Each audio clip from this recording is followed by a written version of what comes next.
नमस्कार दोस्तों। आइए सुनते हैं मुंशी प्रेमचंद की लिखी कहानी पंच परमेश्वर। यह कहानी है दो मित्रों की, जुम्मन शेख और अलगू चौधरी की। जुम्मन शेख और अलगू चौधरी में गहरी मित्रता थी।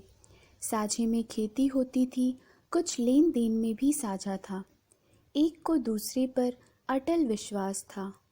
जुम्मन जब हज करने गए थे तब अपना घर अलगू को सौंप गए थे, और अलगू जब कभी बाहर जाते तो जुम्मन पर अपना घर छोड़ देते थे। उनमें न खाना पाना का व्यवहार था, न धर्म का नाता, केवल विचार मिलते थे। मित्रता का मूल मंत्र भी यही है। इस मित्रता का जन्म उसी समय हुआ जब दोनों मित्र बालक ही थे और जुम्मन के पूज्य पिता जुमराती उन्हें शिक्षा प्रदान करते थे। अलगू ने गुरुजी की बहुत सेवा की थी, खूब प्याले धोए। उनका हुक्का एक क्षण के लिए भी विश्राम न लेने पाता था, क्योंकि प्रत्येक चिलम अलगू को आध घंटे तक किताबों से अलग कर देती थी। अलगू के पिता पुराने विचारों के मनुष्य थे। उन्हें शिक्षा की अपेक्षा गुरु की सेवा पर अधिक विश्वास था। वह कहते थे कि विद्या पढ़ने से नहीं आती, जो कुछ होता है गुरु के आशीर्वाद से होता है। बस गुरु जी की कृपा दृष्टि चाहिए। अतएव यदि अलगू पर जुमराती शेख के आशीर्वाद अथवा सत्संग का कुछ फल न हुआ तो यह मानकर संतोष कर लेना कि विद्योपार्जन में मैंने यथाशक्ति कोई बात उठा नहीं रखी। विद्या उसके भाग्य ही में न थी तो कैसे आती। मगर जुमराती शेख स्वयं आशीर्वाद के कायल न थे। उन्हें अपने सोटे पर अधिक भरोसा था और उसी सोटे के प्रताप से आसपास के गांवों में जुम्मन की पूजा होती थी। उनके लिखे हुए रहननामे या बैनामे पर कचहरी का मुहर्रिर भी कदम न उठा सकता था। हल्के का डाकिया, कांस्टेबल और तहसील का चपरासी सब उनकी कृपा की आकांक्षा रखते थे। अतएव अलगू का मान उनके धन के कारण था, तो जुम्मन शेख अपनी अनमोल विद्या से ही सबके आदर पात्र बने थे। जुम्मन शेख की एक बूढ़ी खाला थी। उसके पास कुछ थोड़ी सी मिल्कियत थी, परंतु उसके निकट संबंधियों में कोई न था। जुम्मन ने लंबे चौड़े वादे करके वह मिल्कियत अपने नाम लिखवा ली थी। जब तक दान पत्र की रजिस्ट्री न हुई थी तब तक खाला जान का खूब आदर सत्कार किया गया। उन्हें खूब स्वादिष्ट पदार्थ खिलाए गए। हलवे पुलाव की वर्षा सी की गई, पर रजिस्ट्री की मोहर ने इन खातिरदारियों पर भी मानो मुहर लगा दी। जुम्मन की पत्नी करीमन रोटियों के साथ कड़वी बातों के कुछ तेज तीखे सालन भी देने लगी। जुम्मन शेख भी निठुर हो गए। अब बेचारी खाला जान को प्रायः नित्य ही ऐसी बातें सुननी पड़ती थी। बुढ़िया न जाने कब तक जिएगी। 2-3 बीघे उसर क्या दे दिया, मानो मोल ले लिया है। बघारी दाल के बिना रोटियां नहीं उतरती। जितना रुपया इसके पेट में झोंक चुके उतने से तो अब तक गांव मोल ले लेते। कुछ दिन खालाजान ने सुना और सहा, पर जब न सहा गया तब जुम्मन से शिकायत की। जुम्मन ने स्थानीय कर्मचारी गृह स्वामी के प्रबंध देना उचित न समझा। कुछ दिन तक और यूं ही रो धोकर काम चलता रहा।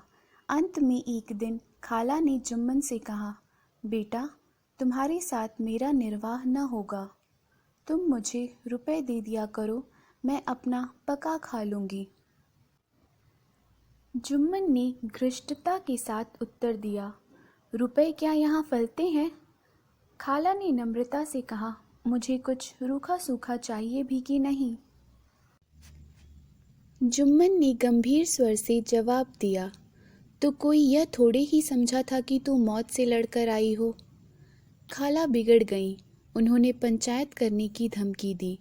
जुम्मन हंसे, जिस तरह कोई शिकारी हिरन को जाल की तरफ जाते देखकर मन ही मन हंसता है।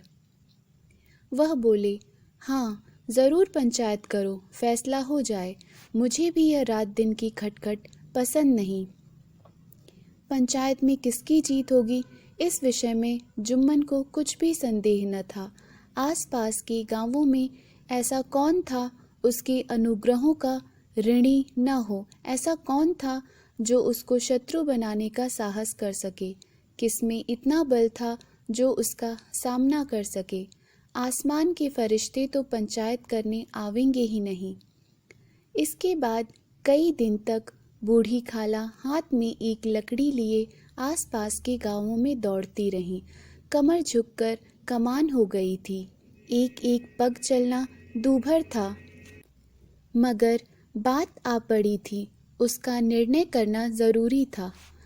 बिरला ही कोई भला आदमी होगा जिसके सामने बुढ़िया ने दुख के आंसू न बहाए हों। किसी ने तो यूं ही ऊपरी मन से हूँ हाँ करके टाल दिया और किसी ने इस अन्याय पर जमाने को गालियां दी। कहा, कब्र में पांव झटके हुए हैं, आज मरे कल दूसरा दिन, पर हवस नहीं मानती। अब तुम्हें क्या चाहिए? रोटी खाओ और अल्लाह का नाम लो। तुम्हें अब खेती बाड़ी से क्या काम है? कुछ ऐसे सज्जन भी थे जिन्हें हास्य रस के रसास्वादन का अच्छा अवसर मिला। झुकी हुई कमर, पोपला मुंह, सनके से बाल, इतनी सामग्री एकत्र हो तब हंसी क्यों ना आवे। ऐसे न्यायप्रिय, दयालु, दीन वत्सल पुरुष बहुत कम थे जिन्होंने इस अबला के दुखड़े को गौर से सुना हो और उसको सांत्वना दी हो। चारों ओर से घूम घाम कर बेचारी अलगू चौधरी के पास आई, लाठी पटक दी और दम लेकर बोली, बेटा, तुम भी दम भर के लिए मेरी पंचायत में चले आना। अलगू, मुझे बुलाकर क्या करोगी? कई गांव के आदमी तो आवेंगे ही। खाला, अपनी विपत तो सबके आगे रो आई, अब आनरे न आने का अख्तियार उनको है। अलगू, यूं आने को आ जाऊंगा मगर पंचायत में मुंह न खोलूंगा। खाला, क्यों बेटा? अलगू, अब इसका क्या जवाब दूं? अपनी खुशी। जुम्मन मेरा पुराना मित्र है, उससे बिगाड़ नहीं कर सकता। खाला, बेटा, क्या बिगाड़ के डर से ईमान की बात न कहोगे? हमारे सोए हुए धर्म ज्ञान की सारी संपत्ति लुट जाए तो उसे खबर नहीं होता, परंतु ललकार सुनकर वह सचेत हो जाता है, फिर उसे कोई जीत नहीं सकता। अलगू इस सवाल का कोई उत्तर न दे सका, पर उसके हृदय में ये शब्द गूंज रहे थे, क्या बिगाड़ के डर से ईमान की बात न कहोगे? संध्या समय एक पेड़ के नीचे पंचायत बैठी। शेख जुम्मन ने पहले से ही फर्श बिछा रखा था। उन्होंने पान, इलायची, हुक्के, तंबाकू आदि का प्रबंध भी किया था। हाँ, वह स्वयं अलबत्ता अलगू चौधरी के साथ ज़रा दूर पर बैठे। जब पंचायत में कोई आ जाता था तब दबे हुए सलाम से उसका स्वागत करते थे। जब सूर्य अस्त हो गया तब चिड़ियों की कलर वयुक्त पंचायत पेड़ों पर बैठी। तब यहाँ भी पंचायत शुरू हुई। फर्श की एक एक अंगुल जमीन भर गई, पर अधिकांश दर्शक ही थे। निमंत्रित महाशयों में से केवल वे ही लोग पधारे थे जिन्हें जुम्मन से अपनी कुछ कसर निकालनी थी। एक कोने में आग सुलग रही थी। नाई ताबड़तोड़ चिलम भर रहा था। यह निर्णय करना असंभव था कि सुलगते हुए उपलों से अधिक धुआं निकलता था या चिलम के दमों से। लड़के इधर उधर दौड़ रहे थे, कोई आपस में गाली गलौज करते और कोई रोते थे। चारों तरफ कोलाहल मच रहा था। गांव के कुत्ते इस जमाव को भोज समझकर झुंड के झुंड जमा हो गए थे। पंच लोग बैठे गए तो बूढ़ी खाला ने उनसे विनती की, पंचों, आज 3 साल हुए मैंने अपनी सारी जायदाद अपने भांजे जुम्मन के नाम लिख दी थी। इसे आप लोग जानते ही होंगे। जुम्मन ने मुझे ताहयात रोटी कपड़ा देना कबूल किया। साल भर तो मैंने इसके साथ रो धोकर काटा, पर अब रात दिन का रोना नहीं सहा जाता। मुझे न पेट की रोटी मिलती है, न तन का कपड़ा। बेकस बेवा हूँ, कचहरी दरबार नहीं कर सकती। तुम्हारे सिवा और किसको अपना दुख सुनाऊं? तुम लोग जो राह निकालोगे उसी राह पर चलूं। अगर मुझ में कोई ऐब देखो तो मेरे मुंह पर थप्पड़ मारो। जुम्मन में बुराई देखो तो उसे समझाओ। क्यों एक बेकस की आह लेता है? मैं पंचों का हुक्म सिर माथे पर चढ़ाऊंगी। रामधन मिश्र, जिनके कई असामियों को जुम्मन ने अपने गांव में बसा लिया था, बोले, जुम्मन मियाँ, किसे पंच बदते हो? अभी से इसका निपटारा कर लो, फिर जो कुछ पंच कहेंगे वही मानना पड़ेगा। जुम्मन को इस समय सदस्यों में विशेषकर वे ही लोग दीख पड़े जिनसे किसी न किसी कारण उनका वैमनस्य था। जुम्मन बोले, पंचों का हुक्म अल्लाह का हुक्म है। खाला जान जिसे चाहे उसे बदें, मुझे कोई उज्र नहीं। खाला ने चिल्लाकर कहा, अरे अल्लाह के बंदे, पंचों का नाम क्यों नहीं बता देता? कुछ मुझे भी तो मालूम हो। जुम्मन ने क्रोध से कहा, इस वक्त मेरा मुंह न खुलवाओ।